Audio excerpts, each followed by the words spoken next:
નર્મદા જિલ્લાના રાજપીપળા તાલુકા ખાતે આવેલ વૈષ્ણવ મંદિરમાં હોળી પૂર્વે વૈષ્ણવ સંપ્રદાયની મહિલાઓ દ્વારા ફૂલોને રંગોની રસિયા હોળીની રમઝટ બોલાવવામાં આવી હતી, જેમાં રાજપીપળાની વૈષ્ણવ મહિલાઓ ભેગા મળીને હોળીના વધામણા ફૂલોની છોડો ઉડાડી લઈ હોળીની રમઝટ બોલાવી હતી। વૃંદાવનમાં જે પરંપરા હોળીનો ઉત્સવ હોળીના 40 દિવસ પહેલાથી ઉજવાય છે, તે જ પ્રથાથી જિલ્લાના રાજપીપળા શહેરમાં આજે પણ વૈષ્ણવ સમાજ દ્વારા અનોખી હોળી રમવામાં આવે છે।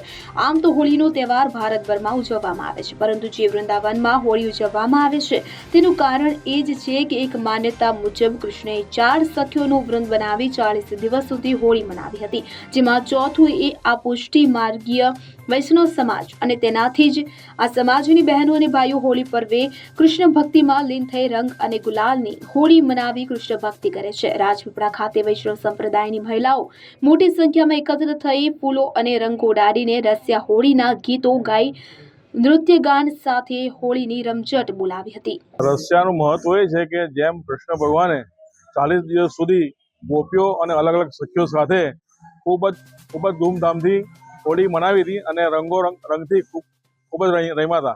હવે આજે એ જ પરંપરાથી અમારા શ્રીનાથજી હવેલીમાં આજે હોળીનો ઉત્સવ મનાવી રહ્યા છે અને છેલ્લા 40 દિવસથી રસિયાનો પ્રોગ્રામ ચાલી રહ્યો છે। તેમાં ખૂબ જ આનંદથી હોળી રમે છે, ફૂલથી કલર હવે થોડો ઓછો વાપરે છે, પણ કલરની જગ્યાએ ફૂલથી ખૂબ જ આનંદથી રમે છે અને એવું લાગે છે કે જાણે એ ગોકુળ વહીશું હોય।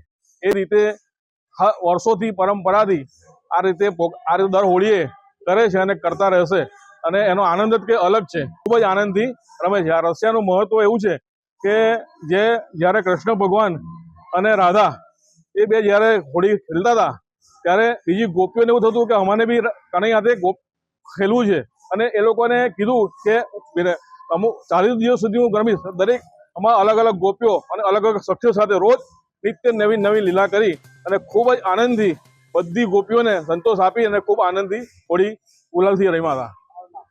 મારું નામ પ્રતિક શાહ। દીપક જગતાપ, CN24 ન્યૂઝ, રાજપીપળા। હવે જુઓ દેશ દુનિયાની તમામ ખબરો તમારી આંગળીના ટેરવે। ઉઠાવો મોબાઈલ અને Google Play Store પરથી ડાઉનલોડ કરો અમારી CN24 ન્યૂઝ મોબાઈલ એપ।